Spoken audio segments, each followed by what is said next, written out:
ഇപ്പോൾ വ്യവസായ മന്ത്രി നിയമമന്ത്രി ശ്രീ പി രാജീവ് കൂടി നമ്മൾക്കൊപ്പം ചേരുകയാണ്. ശ്രീ രാജീവ്, കഴിഞ്ഞ ദിവസം സംസാരിച്ചപ്പോൾ താങ്കളാണ് എനിക്ക് തോന്നുന്നു ആദ്യമായി കേരളീയ സമൂഹത്തിൽ ജസ്റ്റിസ് രോഹിൻടൺ നരിമാൻ എങ്ങനെയാണ് ഒരു ഗവർണർ ആയിത്തീരരുത്, അതിൻ്റെ ഉദാഹരണമായി അദ്ദേഹം പേരെടുത്ത് പറഞ്ഞത് പേരെടുത്ത് പറഞ്ഞത് ആരിഫ് മുഹമ്മദ് ഖാനെ കുറിച്ചാണ്. താങ്കൾ നമ്മളോട് അത് പറഞ്ഞിരുന്നു, പിന്നീട് അത് വാർത്തയായി വന്നു. ഇന്നിപ്പോൾ കാലിക്കറ്റ് സർവകലാശാലയിൽ അദ്ദേഹം ചെയ്യുന്നത് കേരളീയ സമൂഹം ഏതൊക്കെ നിലയിലാണ് വിലയിരുത്തപ്പെടേണ്ടത്? താങ്കളുടെ ഒരു ജനാധിപത്യത്തിന് തന്നെയാണ് ശരിയെന്ന് ഒരിക്കൽ കൂടി വ്യക്തമായി.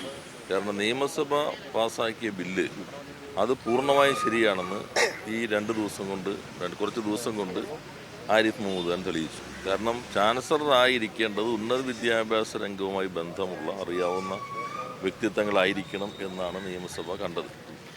ആ നിയമസഭ കണ്ടത് ഇപ്പോൾ ശരിയായി. കാരണം ഇദ്ദേഹം തുടർന്നാൽ ഉന്നത വിദ്യാഭ്യാസം തകർക്കാൻ ശ്രമിക്കും എന്ന് നിയമസഭ കണ്ടു. ആ നിയമസഭ എടുത്ത നിലപാട് പൂർണ്ണമായിട്ടും ശരിവെക്കുന്നതാണ് ഇപ്പോഴത്തെ അനുഭവങ്ങൾ.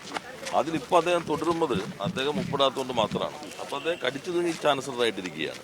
എന്നിട്ട് ഇതുപോലെ തൻ്റെ താല്പര്യത്തിനനുസരിച്ചുള്ള ആളുകളെ പല സംവിധാനങ്ങൾക്ക് അത് തിരികെ കയറ്റാൻ ശ്രമിക്കുന്നു. അപ്പോൾ അത് ജനാധിപത്യത്തിൽ ഒരു കാരണവശാലും അംഗീകരിക്കാൻ പറ്റാത്ത പ്രവൃത്തിയാണ്. അതിനെതിരെ സ്വാഭാവികമായ പ്രതിഷേധം ഉണ്ടാകുന്നു. ആ പ്രതിഷേധം ഉണ്ടാക്കാൻ വേണ്ടി അദ്ദേഹം അവിടെ തന്നെ പോകുന്നു, തെരുവിലേക്ക് ഇറങ്ങുന്നു. ഒരു തരത്തിലുള്ള നിയമങ്ങളും പാലിക്കുന്നില്ല. ഇന്നലെ മനോരമ ബ്ലൂ ബുക്ക് പ്രസിദ്ധീകരിച്ചിട്ടുണ്ടായിരുന്നു. അതിൽ പറയുന്നുണ്ട് വാഹനത്തിൽ പ്രശ്നമുണ്ടായി ഇറങ്ങാൻ പാടില്ല, എത്രയും പെട്ടെന്ന് വാഹന സുരക്ഷാ സ്ഥാനത്തേക്ക് പോകണം. അപ്പോൾ അദ്ദേഹം നേരത്തെ ചെയ്ത കാര്യവും നമ്മുടെ ഓർമ്മയിലുണ്ടല്ലോ. യഥാർത്ഥത്തിൽ കേരളത്തിൻ്റെ ഗവൺമെൻറ് നൽകുന്ന CM സ്പോൺസേഡ് സുരക്ഷയിലാണ് ഈ ജൽപ്പനങ്ങളെല്ലാം. അത് നമ്മുടെ നാട്ടിലെ ജനങ്ങളുടെ പണം ഉപയോഗിച്ച് ഭരണഘടനാപരമായ ദൗത്യം ഇദ്ദേഹം തുടരുന്നിടത്തോളം സംരക്ഷിക്കേണ്ടത് നമ്മുടെ ഉത്തരവാദിത്വം. പക്ഷേ പൊതുസമൂഹം പലപ്പോഴും ചോദിക്കുന്നത് ഇങ്ങനെയൊക്കെ ചെയ്യാൻ ഈ ഗവർണർക്ക് സുരക്ഷിതത്വവും സൗകര്യവും ഒരുക്കി കൊടുക്കുക, കാരണം അത് അവരുടെ ഒരു വൈകാരിക പ്രകടനമായി കാണാം. പക്ഷെ അങ്ങനെ പോലും ചിന്തിക്കുന്ന നിലയിലേക്ക് ഒരു ഗവർണർക്കെതിരെ ഒരു നാട് ചിന്തിക്കുന്ന നിലയിലേക്ക് കാര്യങ്ങൾ മാറിയോ? അദ്ദേഹം ആ ഭരണഘടനാപരമായ ചുമതല ഇരിക്കുന്നിടത്തോളം കാലം അദ്ദേഹത്തെ സംരക്ഷിക്കാനുള്ള ഉത്തരവാദിത്വം നമുക്കുണ്ടല്ലോ. അത് ഇത്തരം കാര്യങ്ങൾ ചെയ്യുമ്പോൾ മറ്റ് സംഗതികളിലാണ് ഇതുപോലെയെങ്കിൽ നിയമപരമായിട്ട് അദ്ദേഹത്തിന് കേസ് ചുമത്താൻ അങ്ങനെയുള്ള കാര്യങ്ങൾ ചെയ്യും. പക്ഷെ ഇതൊരു ചാൻസലർക്ക് യഥാർത്ഥത്തിൽ പരിരക്ഷകളൊന്നും ഇല്ലാത്തതാണ്. പക്ഷെ ഗവർണറായി അദ്ദേഹം ഇരിക്കുന്നത് കൊണ്ട് നമുക്ക് അതിനുള്ള എല്ലാ സുരക്ഷയും കേരളത്തിൻ്റെ സുരക്ഷയുടെ ബലത്തിലുള്ള ജൽപ്പനങ്ങൾ മാത്രമാണ് അദ്ദേഹം നടത്തിക്കൊണ്ടിരിക്കുന്നത്. ഇപ്പോൾ ചെയ്യാവുന്ന കാര്യം ചെയ്യുന്നതും ആരിഫ് മുഹമ്മദ് ഖാൻ്റെ ചെയ്തികളിലെ ജനാധിപത്യ വിരുദ്ധത, അതുപോലെ കേരളത്തിനെതിരായിട്ടുള്ള കേരളത്തെ തന്നെ അപകീർത്തിപ്പെടുത്തുന്ന തരത്തിലുള്ള അദ്ദേഹത്തിൻ്റെ നീക്കങ്ങൾ, ഇതിനെ ജനങ്ങളോട് തുറന്നു കാട്ടി മുന്നോട്ട് പോവുക എന്നുള്ളതാണോ സർക്കാരിന് ചെയ്യാൻ കഴിയുന്ന കാര്യം? ജനാധിപത്യ വിരുദ്ധത, ഭരണഘടനാ വിരുദ്ധത, നിയമവിരുദ്ധത, സാമാന്യ ബോധത്തിന് നിരക്കാത്തത്, പിന്നെ സാധാരണ മനുഷ്യരൊന്നും ചെയ്യാത്തത്, ഇതാണ് ഇപ്പം അദ്ദേഹം നടത്തിക്കൊണ്ടിരിക്കുന്ന പ്രവർത്തനങ്ങൾ എന്നുള്ളത്.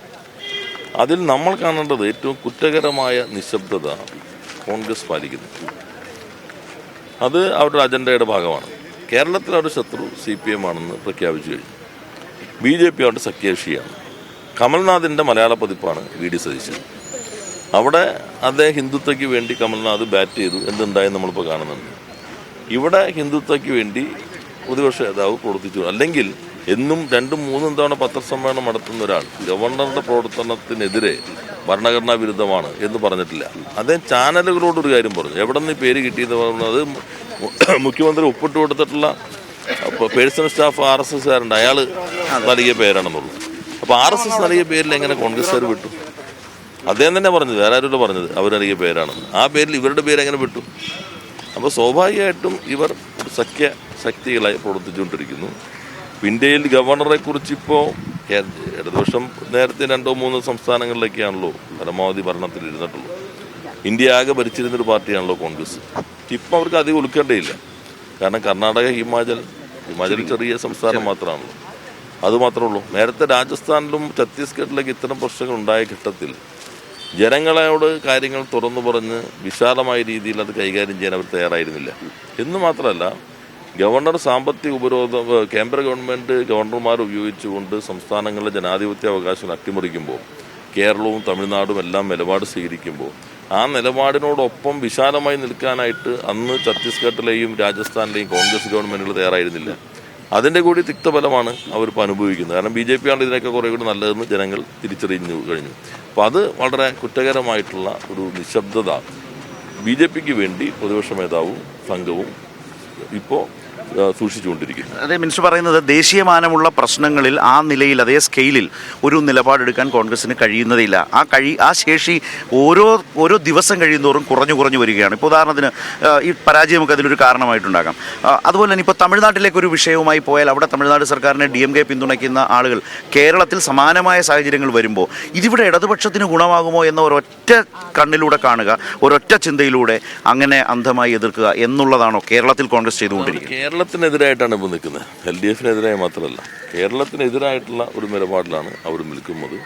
അപ്പോൾ അത് BJPക്ക് ഒപ്പം എന്നുള്ള നിലയിലേക്ക് മാറിയിരിക്കുന്നു. അത് ജനാധിപത്യ കേരളം തിരിച്ചറിയുന്നത്. കാരണം നവകേരള സദസ്സിൽ വരുന്ന ഇപ്പം ഇന്നലെ മഴയൊക്കെ ആയിട്ട് തന്നെ എന്തായിരുന്നു ജനാവലി. അപ്പോൾ അഭൂതപൂർവമായ ജനപങ്കാളിത്തം ഇതിനോടുള്ള ഒരു പിന്തുണയുടെ ഒരു പ്രതിഫലനം കൂടിയായിട്ടാണ് കാണുന്നത്. ഒറ്റക്കരി കാലിക്കറ്റ് സർവകലാശാല ഇപ്പോൾ ഗവർണറുടെ ഒരു സംഭവം ഉണ്ടല്ലോ. സോഷ്യൽ മീഡിയ ട്രെൻഡ് എന്താണ്? ഏറ്റവും നന്നായി ശ്രദ്ധിക്കുന്ന ഒരു മന്ത്രിയോടെന്നുള്ള നിലയിൽ സോഷ്യൽ മീഡിയ അല്ല, മനുഷ്യരാരും ഇത്തരത്തിലുള്ള പ്രവണതകൾ അംഗീകരിക്കില്ലല്ലോ. പ്രത്യേകിച്ച് അത് പ്രതിഫലിക്കുന്ന ഒരു പ്രധാനപ്പെട്ട പ്ലാറ്റ്ഫോം എന്ന നിലയിൽ എല്ലാവരും അതിനെതിരായി തന്നെ നിലപാടുകളാണ് സ്വീകരിച്ചുകൊണ്ടിരിക്കുന്നത്. കേരളീയ സമൂഹം ഒറ്റക്കെട്ടായി നമുക്ക് നോക്കേണ്ടതില്ല ഇങ്ങനെയുള്ള നിലയിൽ തന്നെ നിലപാട് സ്വീകരിക്കണം. കേന്ദ്ര ഗവൺമെൻറ് ഒരു സാമാന്യ ബോധവും ഇത്തരം കാര്യങ്ങൾ ചെയ്യാൻ പറ്റുന്ന അവരുടെ അജണ്ട തന്നെ കുറെ കൂടി നന്നായി മനസ്സിലാക്കി നടപ്പിലാക്കാൻ പറ്റുന്ന ആരെങ്കിലും വിടുന്നതാണല്ലോ ഉചിതം. അടിയന്തരമായി തന്നെ ഇദ്ദേഹത്തെ ഈ പദവിയിൽ നിന്ന് നീക്കേണ്ടതാണ്. Okay, thank you.